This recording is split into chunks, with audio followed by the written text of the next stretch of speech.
Congratulations. విషయం ఏంటి doctor? నిన్న మీ అమ్మాయికి అన్ని టెస్టులు చేశారా? చేశారు. ఆ టెస్ట్ రిపోర్ట్ వచ్చింది ఈరోజు. నిజమా?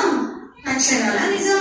ఆ రిపోర్ట్ ప్రకారం అర్చనకు ఏ గుండె జబ్బు లేదు. నిజంగా? సాయిరాం, మాటికి నిజం. అర్చన సేవలు, నీ పూజలు ఫలించాయి. స్వామి కరుణించారు. స్వామి, అనంత కరుణామూర్తివై నా బిడ్డను కాపాడవ తండ్రి. ఏమిచ్చి నీ రుణం తీర్చుకోగలను స్వామి. రాఘవ, చూసావా నా బిడ్డను బాబా ఎట్లా కాపాడారు? అర్చన, రామ్మా, బాబా పాదాల విందాలకి నమస్కారం చేయి. నీకు ప్రాణదానం చేసిన స్వామికి మనసారా కృతజ్ఞతలు చెప్పుకో తల్లి. స్వామి, మాటలు చిన్న బిడ్డ, దేవుడికి ఏమి ఇవ్వాలో కూడా నాకు తెలియదు. నమ్మిన వారిని రక్షిస్తావని కథలు విన్నాను తప్ప కంటికి రెప్పలా కాపాడుతావని ఈ రోజే తెలిసింది స్వామి. నీళ్లతో నీ పాదాలు కడుగుతాను స్వామి.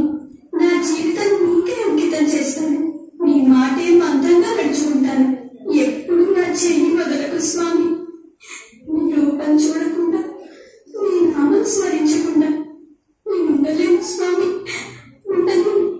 స్వామి, నిర్మల ప్రేమమూర్తివి. 1000 తల్లుల ప్రేమ పంచి ఇచ్చి ఈ బిడ్డని కాపాడి నీ రక్షణ పొందడానికి, మా చెయ్యి పట్టి నడిపించడానికి పసి హృదయం లాంటి పసిడి మనస్సు అశ్రుధారణతో అర్చన అర్హతలను తెలిపి మాకు కనువిప్పు కలిగించావా స్వామి. ఈ అనుభవంతో మాకు గుణపాఠం చెప్పావా స్వామి. నీ పాదపద్మాలకి 100,000 వందనాలు స్వామి, 100,000 వందనాలు. అక్క, స్వామి మనకిచ్చిన ఆనందాన్ని, ప్రేమని అందరికీ పంచుదాం.